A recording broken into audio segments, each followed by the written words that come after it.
What's up, everyone? Welcome back to Stars and Strikes, the Road to Qatar 2022. This is part 2 of our 2020 recap little series we got going on. The last one was a bit more of a storytelling, walking through everything that happened in 2020, just getting everything recapped for you guys.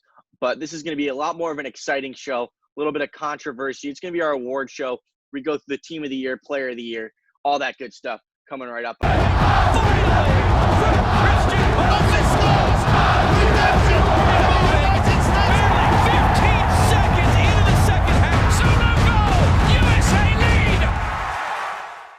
Welcome back to Stars and Strikes. I'm Chaz Messman. That's Ryan Deeb. Thank you guys so much for joining us. Like I said earlier, this is our 2020 award show. We have a ton of young crop of players coming up, a golden generation, if you will, to match my jacket. So yeah, we're going to start off with the Team of the Year, and I think that golden generation is going to be reflected in this team. It is definitely in my team. And as always, we're going to start with the goalkeeper. For me, I went with Zach Steffen. I don't really think there's much of a debate here. He's pretty much our best goalkeeper. And yeah, I mean, Ethan Horvath had his nice little moment in the Champions League. But other than that, I don't really think there's anyone that can really rival Steffen at the moment. Yeah, that one's I think as clear as a given as anyone on this. This is, I mean, as much as we want to talk about other goalkeepers and say there's no one really to challenge Steffen did a great job on his own. I mean, it's not just a lack of competition for him in this spot. It's stellar displays on his part as well. Every time he's gotten the nod from Pep Guardiola to take up the shift between the sticks, he's done a fair job. And even for the national team, he's done right. And I think the most important thing for him going forward is that it looks like he is like solidified as City's number 2, which one of the biggest clubs in England isn't even looking to buy another goalkeeper because it looks like they trust Zach Steffen as their number 2 guy, given anything happens to Ederson. So, props to him for a good year. Obviously, it's hard being a number 2, but, he made the most of it every chance he gets. Yeah, and you mentioned him being the number 2. I think any U.S. men's national team fan would tell you that they wish he was the number 1. I don't think he's taking over, Ederson, who is one of the best goalkeepers in the world. I think we'd be delusional to say that Zach Steffen is on his level, especially with, in terms of playing the ball and playing out of the back with the ball at his feet. But as a shot stopper, he's right up there. And it's sad, but it's also exciting, if you know what I'm saying. Like, it's exciting to see that we have a player playing for Manchester City, but to be the number 2 goalkeeper, it's like part of me thinks that he'd be better off and we'd be better off as a national team if he was playing week in and week out for a team like Everton. Because I definitely think he can play at that level, the Leicester City type of, that level of club, an upper middle class of the Premier League. I don't think he's good enough to start at this moment in time for a Manchester City, for a Liverpool. You look at the teams at the very top, they have world-class goalkeepers. And Zach Steffen, while he is a very, very good goalkeeper, I don't think he's one of the 10 to 20 best goalkeepers in the world at the moment. And to get to that stage, I feel like he would need to really go almost down a level in club to go up a level in play, and then maybe go back to that level, because in goalkeeper years, he's still a young player. So he still has a lot of room to grow. But I think maybe for his development in a year or two, it might be best for him to go somewhere where he'd be the undoubted number 1 and he can play week in and week out. Yeah, it's definitely a bittersweet thing to be a number 2 at such a big club. But I mean, we see that too with Horvath. It's frustrating, but it's also hopeful because they are in a good position. But yeah, I'm not sure where his future lies. I mean, we haven't really heard much about it because he seems pretty comfortable with City at the moment. It's a good place to be, no doubt. But definitely, if he wants to take the next step in his career, there's other avenues that he could take. But other than that, going forward, where should we start? You think center back? Let's go. Yeah, we'll do the center backs. Who would you have for your center back pairings? Center back pairings, I'm going to go with Walker Zimmerman and John Anthony Brooks. See, I went with John Brooks too, but aside from Walker Zimmerman, I put Mark McKenzie in it. I understand Walker Zimmerman was the guy that won MLS Defender of the Year. He had a great season for Nashville in their first ever season as a club over in MLS. But I just prefer Mark McKenzie, the player. I think his impact, I think his athleticism and his leadership at the back, I think it was reflected in the fact that he started in the game against El Salvador. We played right there in the December camp.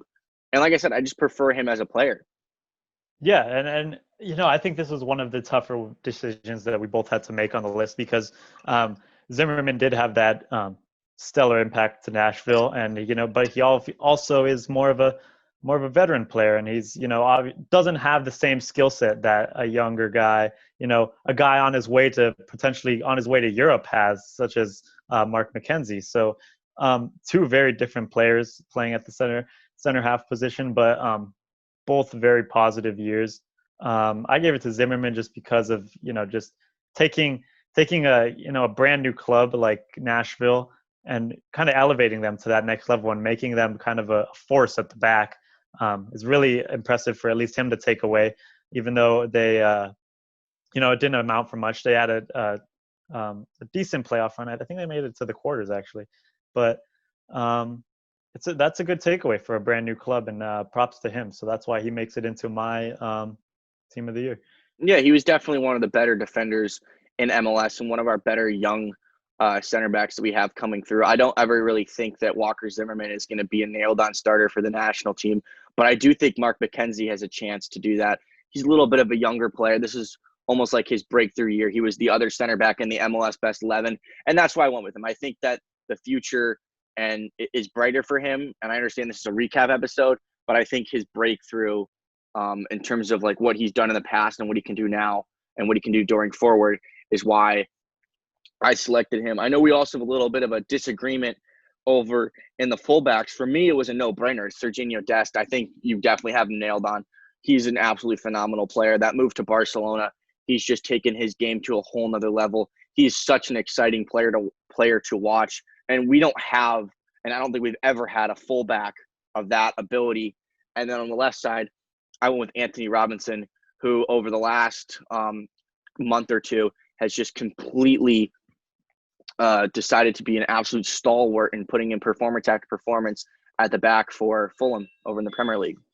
Yeah, yep. There's no doubt for me that Sergey Odesk, watching him play in our November camp was some of the most exciting stuff I've seen from the national team perspective in so long. And that's not to take away from what he's doing at Barcelona too. It's just been a phenomenal year for him. So there's no doubt that he's in my 11 as well. But for my 11, he's actually going to be slotted in on the left-hand side because I'm taking Reggie Cannon as my right back. For me, Reggie Cannon, this has just been a phenomenal year for him too, just because breaking into Europe and solidifying almost every single minute that Boavista's played over in the Portuguese league. He's become one of their main guys there, and props to him for taking well to Europe so quickly. And there's even word that the bigger clubs in Portugal are starting to bat their eye over towards Reggie Cannon as well. There's rumors about Porto and Benfica looking into him. So this has been he's had a pretty good audition over in Europe so far, and I think that's where he gets. This year has been great for him, so that's where he gets the spot in my 11. Yeah, I can't disagree with anything you said there. However, I just think Anthony Robinson he's doing it at another level. I think there's a difference between playing in the Portuguese league and putting in performance after performance against doing the same thing over in the Premier League, doing it against some of the best players in the world. I mean, when Liverpool played Fulham, I'm not trying to say that Anthony Robinson had Salah in his back pocket, but he fared pretty well. He fared pretty well against one of the best wingers in the world.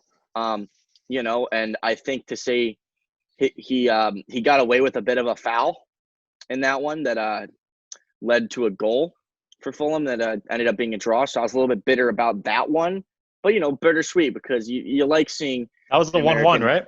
Yeah.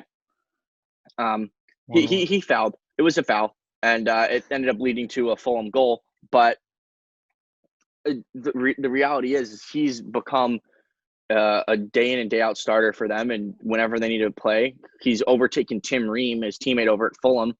And I think Anthony Robinson just keeps going up. His defensive acclimate is just getting better and better. And going forward, he's starting to get more and more involved.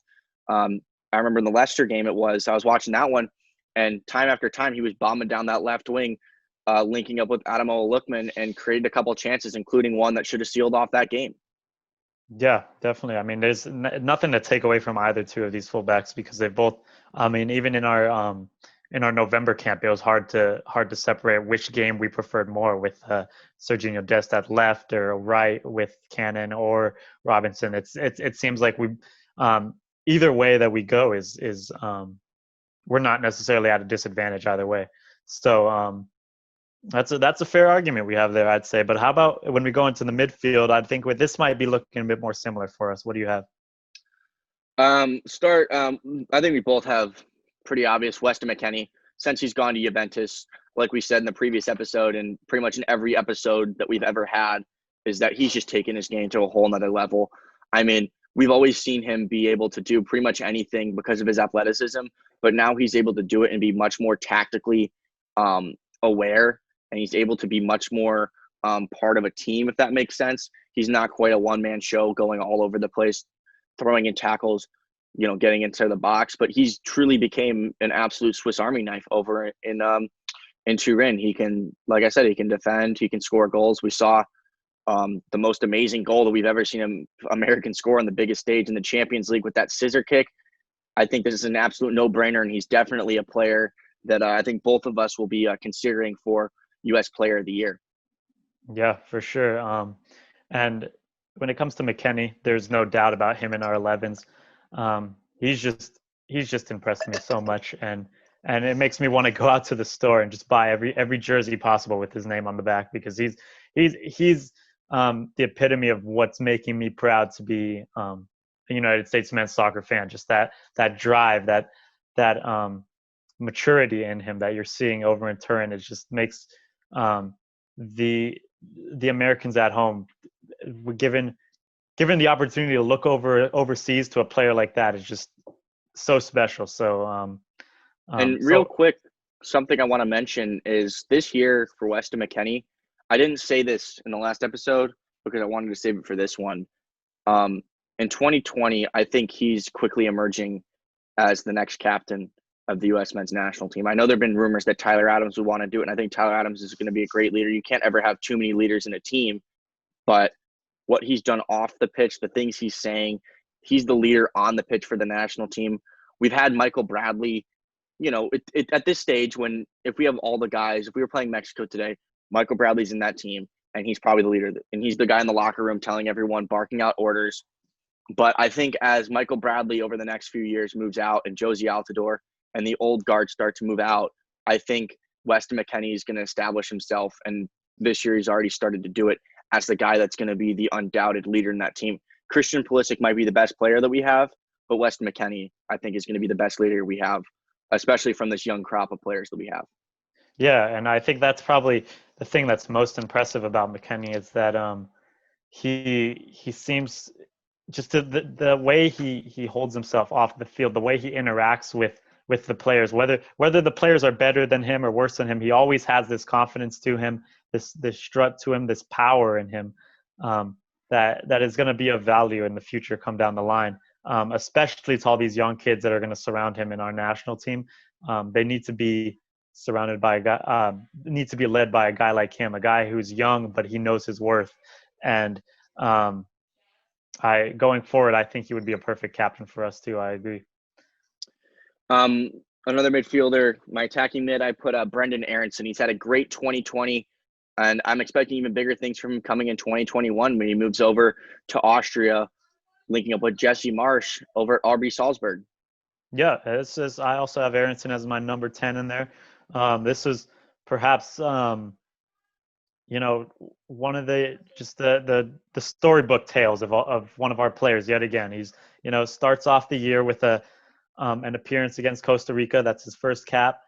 Goes on with a phenomenal season with the Union, wins Supporter Shield, and then tops it off with a huge move to Europe for a player his age. and then a golden assist in his second United States men's national team camp. It's just been all positives for Brenden Aronson this season. There's nothing to take away from the kid. He's had a phenomenal season, and there's no doubt he's in our best 11 for the year. Who'd you have as your final midfielder? Yeah, so I think this is where there might be a little bit of debate. I went with the old reliable Tyler Adams. I know he hasn't had the best year. This hasn't been his strongest year, but he's a player like Pulisic who's fought injury, and he's fought for a spot in the 11 for Leipzig, but he's still come up big at times, and he's had, when he has played, he's always been a solid man in the defensive midfield for Leipzig. And it's like I said in our last episode, it's tough to break in as a defensive midfielder, especially when you're coming back from injury, unless you're like some like a world-class player like Thiago or something. It's not gonna be perfect when you're coming back from injury as a player in that position. And he's making the most as a player in his position can, and he's put out a lot of good performances given the opportunities he's gotten. And I think just the sheer skill, ability on him that we know and trust, and just his quality is why he makes it into my 11 still. I just nothing to take away from him this year. The injuries and whatnot that he's run across have not been in his favor, but he's still done the best he can. See, I did not put Tyler Adams in my 11, and the reason has to do with the fact that he's just been in and out of the team. I do think he arguably has the best moment of any player in the entire national team player pool with that goal in the quarterfinals for RB Leipzig that gave them the late victory over Atletico Madrid. That was incredible. I mean, it's arguably one of the biggest moments in the history of U.S. soccer. With that being said, I went for a guy that came out of nowhere, Eunice Musa. A year ago, he was on none of our radars. I mean, we talked about some of these, Gio Reyna, Conrad De La Fuente. We knew all these names because they'd come up through the youth national teams and stuff. Eunice Musa came up through the English national team ranks. He still hasn't quite committed to the national team. I think he's leaning that way. It looks everything, like it. From and I'm social hoping it media happens. post, man. Yeah, we talked. I don't know if I should read too much into it, but I always do. Yeah, I mean, the banter between him and all the other boys, Gio, I mean, he's looking like he can be one of the main guys that we have in our midfield alongside Adams and McKennie for years to come. I mean, We saw him start alongside those two.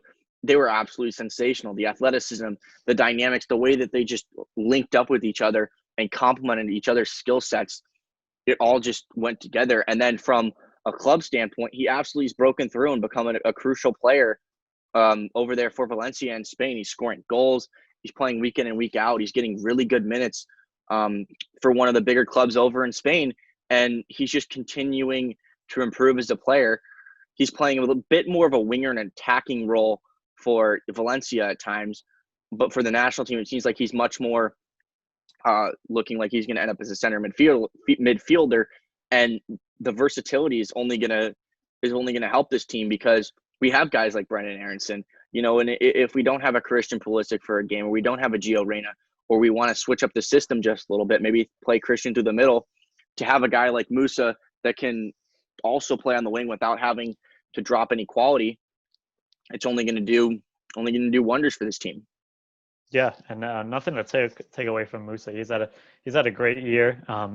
You mentioned his performances with Valencia. He's also come on occasion, like Tyler Adams, scored some big goals for Valencia as well in the Copa del Rey. He scored a last gasp goal to send them into extra time where they eventually went on and won that game in the Copa del Rey. So he's come up big for them, scoring goals on big occasions, and I'll just pretend not to. I'll pretend to ignore the fact that he's not technically a United States player yet when I argue your case for him being in our 11. But I think 2021 may be the year when we could finally refer to him as one of our own. Yeah, because I think it's pretty clear that come qualifying time next year, he's going to be a guy that gets called up. If we're playing Mexico in a qualifying match tomorrow, he's definitely one of the 23 names that Greg Berhalter calls into that camp.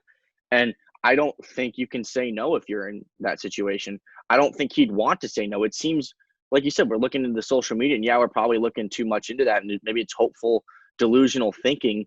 But I would be very, very shocked if we see Eunice Musa lining up for another national team anytime soon. Honestly, I don't see him lining up for any national team at all, because the reality is, does he get into England's best 11 right now? No. Does he get into Italy's? No. Maybe he gets into Ghana's, but would you rather play for the U.S. or Ghana right now? I don't really think that's much of a debate. Yeah, and we could talk about, players like Araujo or like Akinola, who also have offers from other countries, but it doesn't seem like they have the outreach or the connection to this team like Musa has. Like after that one camp, it seems like Musa really became a part of this family. A lot of credit due to Adams and McKennie, who really drew him in. But it really seems that he belongs with those guys. And we talk about that midfield three. I don't think we've seen a better midfield three from the United States in years. And just to also see that he has a good relationship off the field with these guys and McKennie and Adams, it makes it almost unless some other sort of politics are involved, it makes it sort of obvious that this is the right choice for him. But obviously we'll go on and see that, and hopefully the best in our favor, right? Let's get into our top three then, our front three, that is. I went with on the left side, I went with Christian Pulisic. He was a guy that I wasn't really quite sure that should be in this 11, just because of all the injury problems he has. He hasn't really played a ton. He's been in and out, and it's been gut-wrenching because we know the quality of player he is. And then I just thought about the fact of how good he was come the restart. I mean, like we talked about in the last episode, he was the best player in the Premier League. And I don't think there's much of really you can't really deny that. Maybe you can make an argument for a Bruno Fernandes, Kevin De Bruyne, Sadio Mane. But to say that Christian Pulisic is up there and it's unquestioned is ridiculous. I mean, he was in and out of the team because of injury, and he scored 9 goals in 25 games. That output from a winger, that's pretty darn good. And I think the sky is the limit for him. He just needs to stay fit and get a run in the team, because when he's fit, he's Chelsea's most influential player on the field. It's just the muscle injuries it seemed to keep building up, and you feel gutted for him, because you look at the FA Cup final, he scores a goal, he's playing phenomenal, he's in the great run of form, then he pulls his hamstring, and at the beginning of this season he's been in and out just because he's still trying to find his way back to 100% fitness. Yeah, and for me, I also put Christian Pulisic as well, which we could talk about Jordan Morris all we want, which would be probably the other leading contender for that spot and our best 11 of the year. But for me, like you were talking about with Anthony Robinson, Christian's displays at the top level, even though they were limited in that shortened period of time after lockdown, that was just world-class football from him. And there's nothing, I don't think we've ever seen better from him than that period of time coming back after lockdown. And there's nothing Jordan Morris can do on American soil can take away from what Christian Pulisic did for one of the biggest clubs in England at Chelsea to secure Champions League football. That was just just the best play of his life there. You can't, getting to the MLS final doesn't compare, especially losing the MLS final doesn't compare. So, fair play to Jordan Morris, but Christian Pulisic. One thing you said that just really caught my eye there is we haven't seen, that's the best of Christian. You could even make the argument that we've never seen an American play like that ever in the history of soccer. Like, at least in recent times, and like our memory and like our knowledge of the game, which granted we're still both 20 years old and young, and there's still a lot for us to learn and a lot for us to grow as individuals and just life in general. But I mean, he was absolutely sensational. I mean, so dangerous. And the types of goals he was scoring, it wasn't like he was just scoring tap-ins. Yeah, he scored a few of those, but he was also dribbling past defenders, dribbling through three guys, world-class players, slotting assists, scoring worldies. And he really is such a talented and dynamic player. And hopefully in 2021, he can just find his fitness and get an extended run of games and be the player that we all know he can be.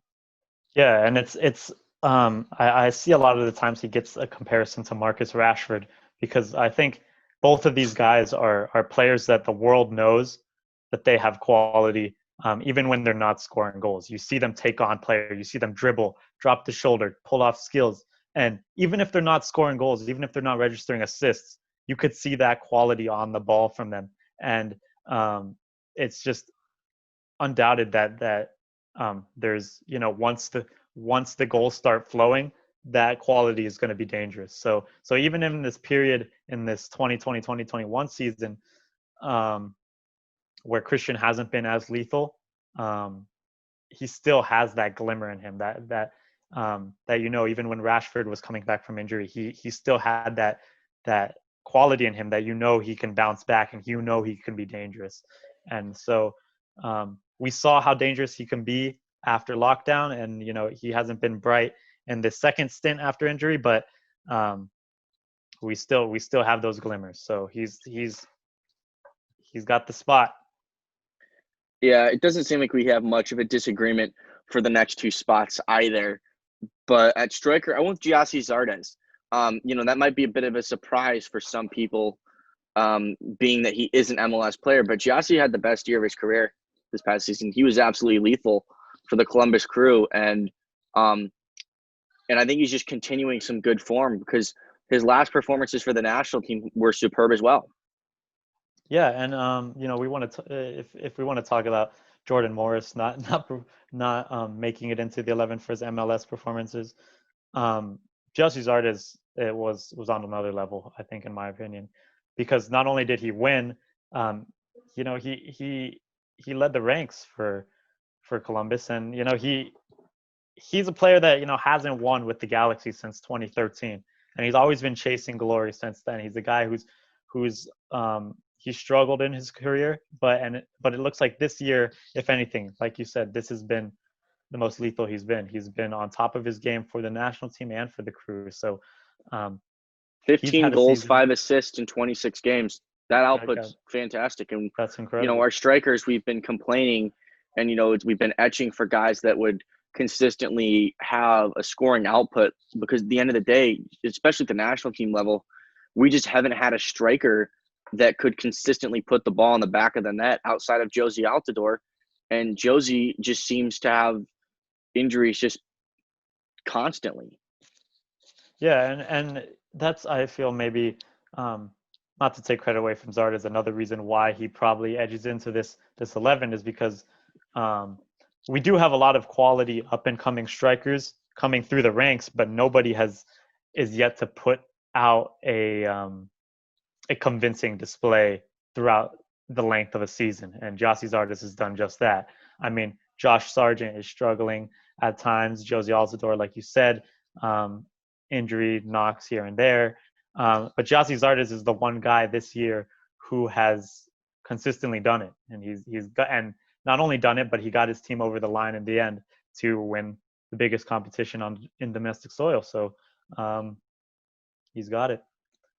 And then the most exciting player, I think, of 2020, if you look at the whole year, was Gio Reyna. I mean, he just turned 18 years old, scoring goals, creating assists. He was absolutely sensational. He's starting to really establish himself in that Borussia Dortmund team. And, the sky is the limit for Christian Pulisic. Gio Reyna is right there with him in terms of talent. Yeah, and it's we talk about this all the time, and it's like we never really expected this year out of Gio Reyna. We never. If you ask me in January what this year would look like with Gio Reyna, I'd say maybe he'd make his Champions League debut. Maybe he'd get some minutes and score a goal here in and the there. Pokal, yeah, here and there. I didn't expect him to be a starter for Borussia Dortmund, man. I didn't expect him to be scoring bangers, to be one of the most confident and reliable guys on the field for Borussia Dortmund. This this this meteoric rise, as I would be quoting Chaz Messman on, has been absolutely sensational. And I think on from anyone in this 11, him and Aronson, I think, have had some of the two most positive years. Yeah, and just look at the stats. 13 games this season, 2021 or 2020-2021 season for Gio Reyna. 3 goals and 5 assists. That's 8 goal contributions in 13 games. So that's more than a goal every other match that he's contributing to for Dortmund. Every time he's on the field, he makes something happen. And it's something that I noticed as I started getting more and more, accustomed to soccer as I grew up in age, and I started to really understand the way that things worked, is that when you do that's when you know that something's special. It's something that I saw. I remember when Leroy Sané was first coming through for Manchester City, and when Liverpool would play them, I'd be scared every single time Leroy Sané touched the ball. Same thing with Eden Hazard. It's like every single time this guy touches the ball, oh shoot, something's going to happen, isn't it? And as an opposing fan, it's terrifying. And that's how I feel Gio Reyna makes every other opposing fan feels every time he gets on the ball. Mm-hmm. And it's something that those opposing fans would have been saying about Jadon Sancho, say, last season. But now with the drop off of Jadon Sancho and the rise of Gio Reyna seemingly has taken that spot as the most lethal and I mean, maybe not most lethal, but the most impactful player on the pitch for Borussia Dortmund. So he's definitely given off that feeling to other supporters of other teams. Absolutely. And so, yeah, that wraps up our team of the year. A few honorable mentions. I think you have to go to Jordan Morris there. He has an absolutely sensational season over in MLS for the Seattle Sounders. Guys like I didn't put in there that you put in. Reggie Cannon has had a sensational season. Good first season over there in Europe for him. Tim Weah's had an absolutely great end to 2020. With all those different goals that he's scoring over for Lille. Didn't quite have the complete calendar year that you're looking for to get into a team like this, but still great nonetheless. Sebastian Soto, another guy, has been on fire. Nicholas Joachini as well, just not doing it quite at the same level as some of these other guys, but guys looking forward to 2021 that might be able to break into our team of the year. That's right. And then so I guess now we should start getting into our other individual awards, right? What do we got? We got our first coming up. We have our Goal of the Year award, which we have some contenders for this award, don't we? Absolutely. I think there's 3 main ones that we have to mention. First of all, I think the one that everyone's going to remember was just the best. I mean, in terms of just pure goal, like the Puskás. If this is the Puskás award for the U.S. men's national team goals, Weston Mckennie's scissor kick against Barcelona. I mean, that's a 10 out of 10 if you're rating goals. Oh, for sure. And then but I wouldn't go as far to say that would be unchallenged for the Puskás, because Giovanni Reyna's goal against Augsburg, which in their 5-1 defeat, I think showed a lot of the qualities, maybe not, the aerial threat qualities that Mckennie's did, but man, just the control, the awareness on that goal was phenomenal. Just just to settle the ball down while you're running that fast, settle that down within your stride, and then just have such a beautiful clean dink over the goalkeeper from range. For me, that could be Puskás quality too. I mean, USMNT. This wasn't one I was thinking about, but Tim Weah's a couple weeks ago, his outside of the box volley, that you could even put that one into that conversation as well. That's true. But the 2 goals that I want to also mention for Goal of the Year have to do with impact. The first is Tyler Adams' goal in the UCL quarterfinals. We mentioned it a little bit already. He did get a little bit of help from the deflection on his long-range shot from outside the box, but the stage that he did it on, a game-winning goal in the quarterfinals of the Champions League, an American's never done anything like that. And to do it on that magnitude, is definitely a contender here. Mm-hmm. And then I think your last one would be my favorite goal. Christian My favorite. Pulisic, right? This is as a Liverpool fan, I'm a little bit biased here. Just a tad, little red tinted glasses I got on right now. But his goal against Manchester City, where he takes the ball from midfield after a little bit of a miscontrol from the Manchester City defense, a little bit of a brain fart from Benjamin Mendy, which we're accustomed to. Shout out all those City fans. But when he's not injured, at least. Yeah, that's true. But he takes it from midfield all the way and then just slots it right past Ederson. You know, yeah, it's great that he did all that, but the impact that it had is that was the goal that pretty much sealed Liverpool's title win. And I went crazy because as a Liverpool fan, you know, winning the title after so long, it means so much. But to have an American player do it, and as an American Liverpool fan, it just meant even more. Yeah, and any goal that's starting around the halfway line and finishes in the back of the net is going to be a quality goal. So, I mean, the implications of that goal even alone don't even justify how good of a goal it was too. So that's a fair, I'd say, top three or four that we got to choose from. But where are you going to take your ultimate award to? What are you going to say? I'm biased. I know mine. I'm giving it to Christian's. I mean, McKennie's was probably, if you're just looking at the type of goal, it's sensational. But the stage at which Christian did it, no, I'm kidding. I'm going with Tyler Adams. As much as I would love to say Christian Pulisic's goal. Were you just acting there, or was that genuine acting, or did you just make up your mind mid-sentence? I made up my mind.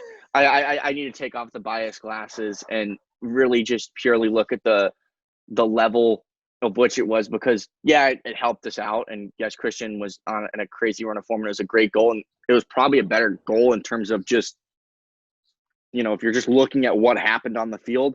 But the stage that Tyler Adams scored that goal against Atletico Madrid, I mean, we've never had that before. Yeah, and as far as Pulisic's goal goes, as impactful as it wasn't impactful for his team. So it was a huge goal for Liverpool. They did win 2-1. It was impactful. It was. We can't disagree with that, because they did win 2-1 against Manchester City, and that was a game that helped them solidify top 4 in Champions League spots. But it wasn't the one that. But not to the extent of right. So it's obviously a huge goal in the terms of Chelsea, but even huger goal in terms of for a Liverpool fan. But for me, I'm going to go with just sheer flair. I'm choosing Weston McKennie's his scissor kick. That's a goal that's probably the goal I've watched the most out of any. I've seen Zlatan's little 500th goal, his little roundhouse kick into the net. I love watching that one over and over. But when I'm bored, I'll always just pull up a video of that McKennie goal, man, because that just makes me feel so good. That's that's going to be one of the goals that makes it on those montages, like goals that'll never happen again that you see on YouTube that get all these views. And, you're just browsing, you're like, ooh, I want to see this. And you see Zlatan's, bicycle kick, the mention of the roundhouse kick one. You see some of the Steven Gerrard goals where you're just like, what in the world are you doing shooting from there? And he's stinging it in the top corner. Weston McKennie's goal is going to be up there, and I love it. Yeah, and it's against a big opponent too. We say a big opponent, the biggest opponent. The ramifications obviously aren't as big as pushing Juve on to the semifinal or anything, because Juve would have gotten there anyway. I'm sure they have Cristiano Ronaldo in the team, but it's on the big stage, so it's still huge. It's a widely impressive, skillful goal on the big stage. So that's taking the cake for me. All right, we're going to move on to a little bit more of a depressing one, because we do need a little bit of parody, that we're not just fanboying the entire time. As fun as that is, biggest disappointment of the year, and I think we're both in the same wavelength here, Josh Sargent. While he has put in some really good performances, he played fantastic against Bayern Munich. The reality is he needs to do better in terms of goal output. It's just not good enough. In 13 appearances, 1 goal and 2 assists this season, for a player of his talent, you just expect more. I understand that he does do a lot of good things in terms of the build-up and in terms of how Werder Bremen are able to play in the pressing. But the reality is he doesn't do enough of that to the point where you can overlook his lack of goal contributions. Yeah, and one of the biggest things too is just the sheer amount of minutes that this guy gets. I as much as I want the guy to succeed, he's been given every opportunity to get a high goal tally. But it seems like almost every week, even if I'm not watching the game, I'm seeing in the Twitter feed, Josh Sargent misses a sitter or something like that. And we know this guy has quality, and he has quality off the ball, like you mentioned. But as a striker, your goal tally is one of the most important things.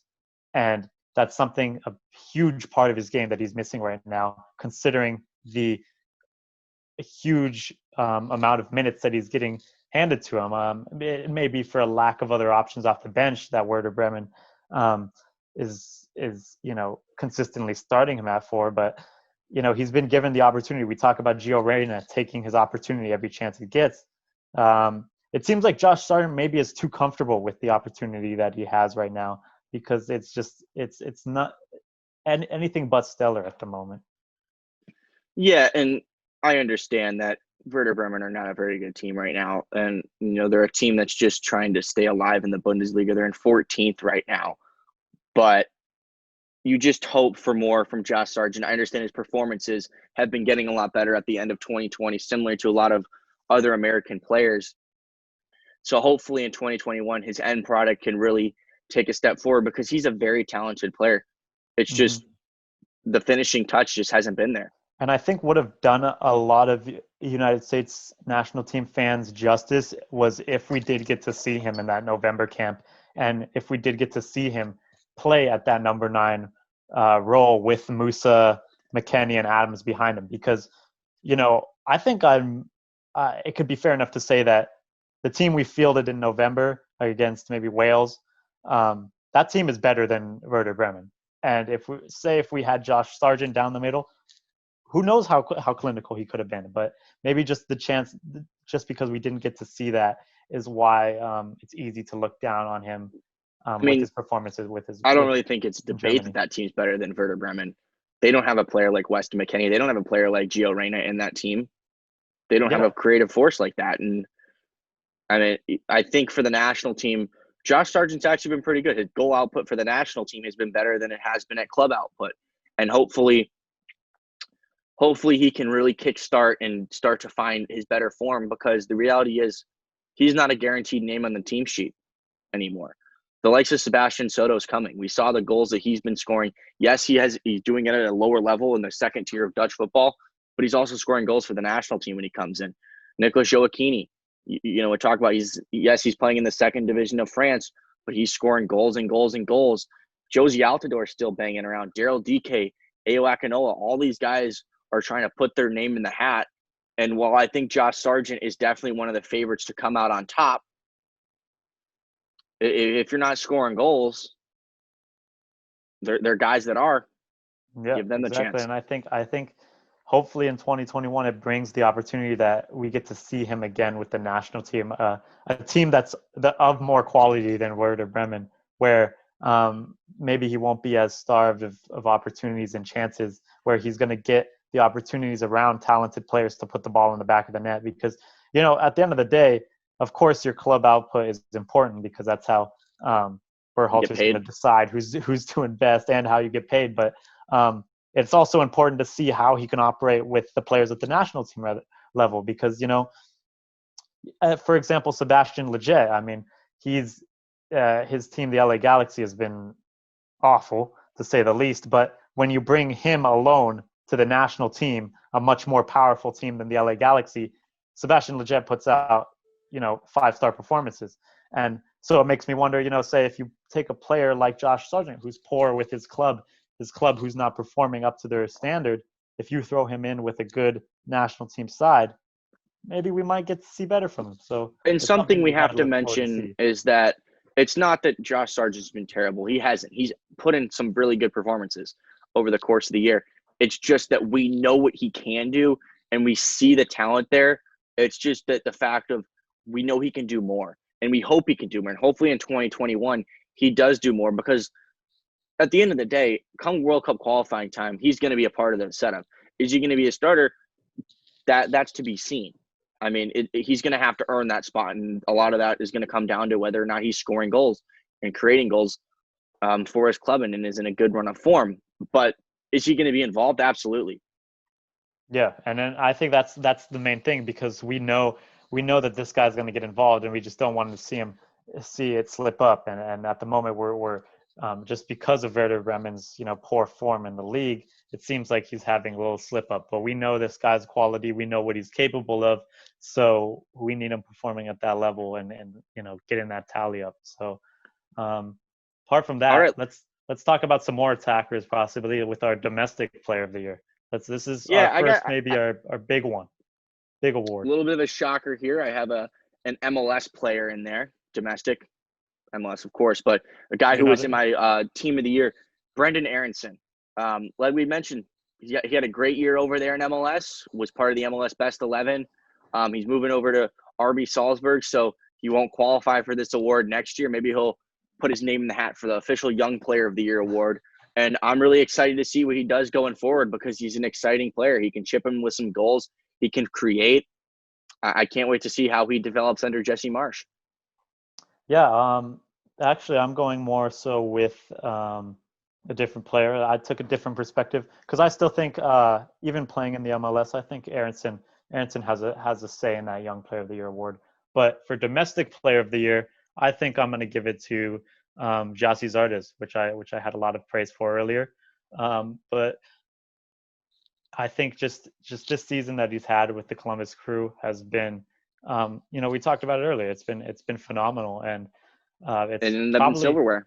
Exactly, it ended up in silverware. It's probably the best season of his career, and he's got to be boosted on confidence for sure. So this year of 2020 has been the year of Gyasi Zardes in the MLS. He's almost become a poster boy for the MLS because of how positive it's been for him.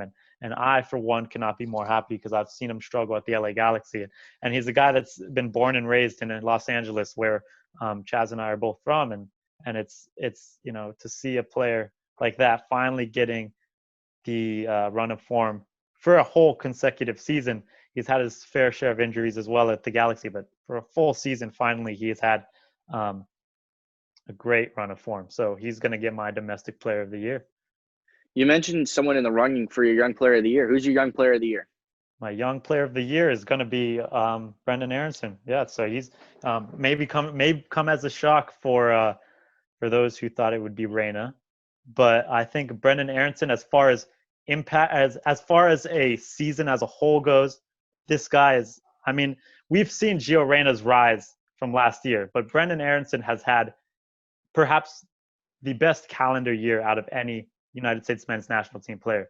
You take his start with Costa Rica, making his first cap as a young guy. That's what a huge moment for him. You take his MLS season, being one of the leading guys with the Philadelphia Union.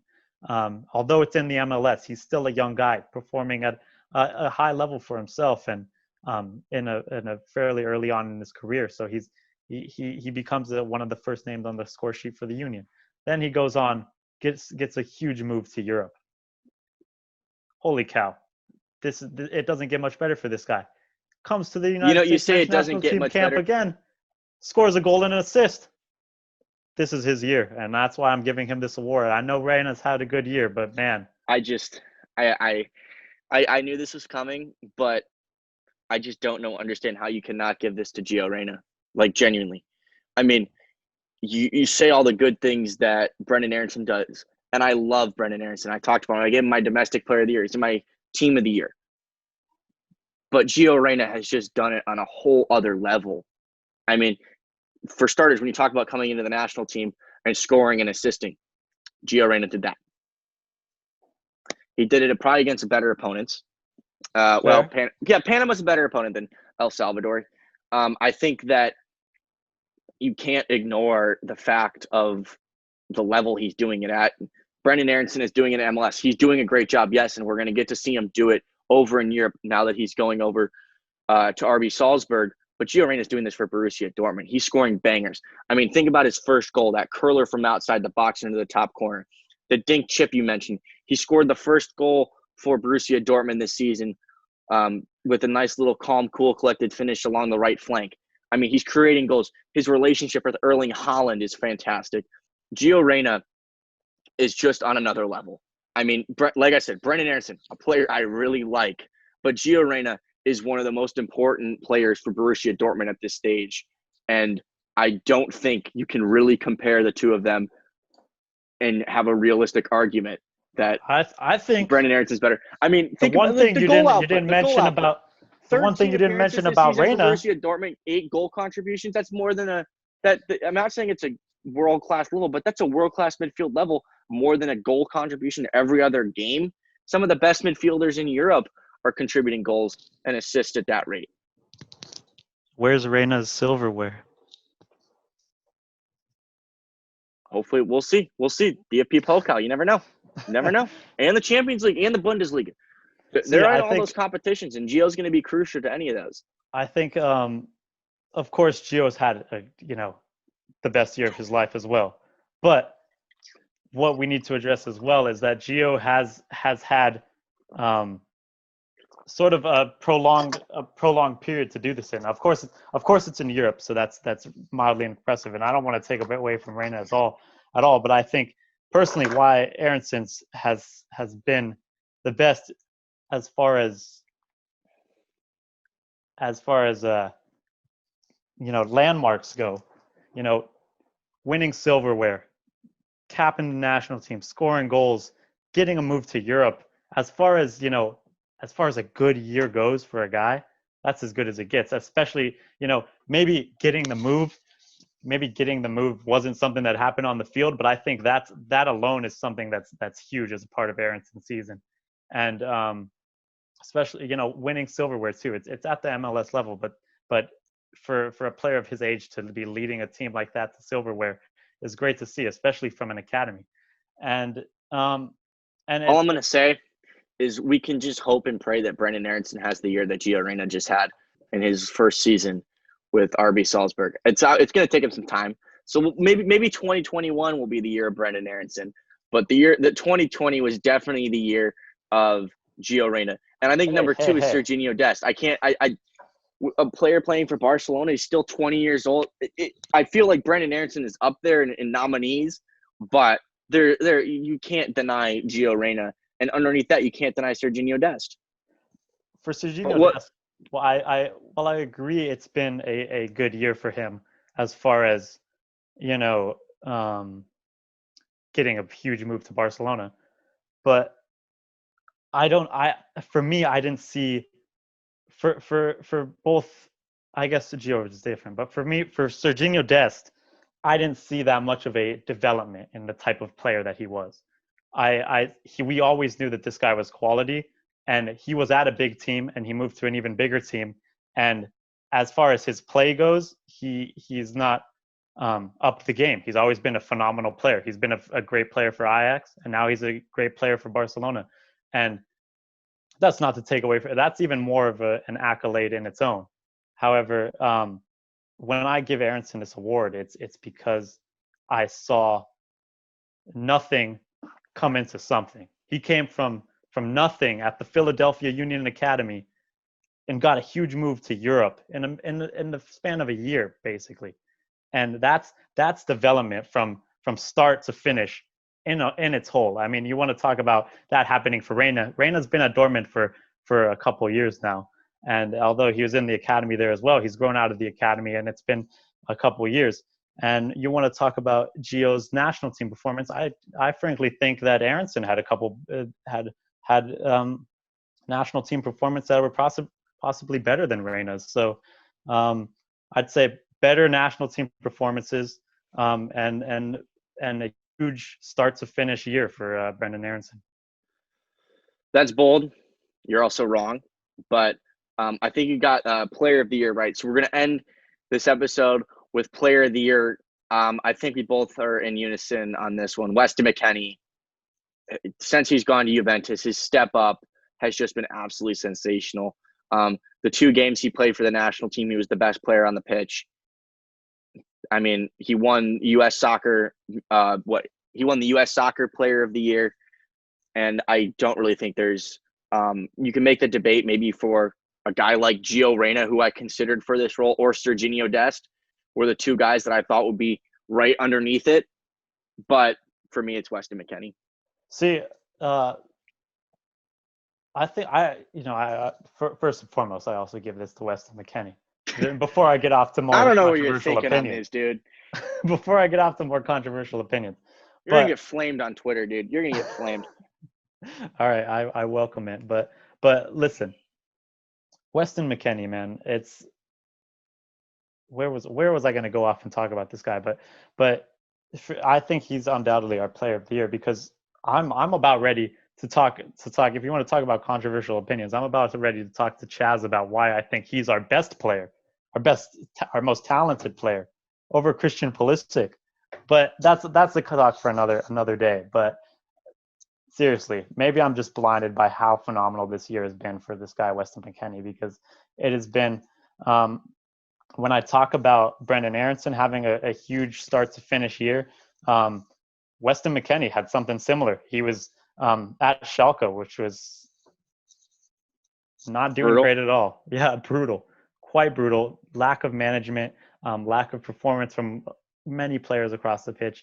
And around halfway through the year, he managed to turn that around and prove to Americans he's one of the most talented players that we have, and he proved to soccer fans around the globe that the United States has quality in Europe, and it's time to be worried because Weston McKennie has something to say.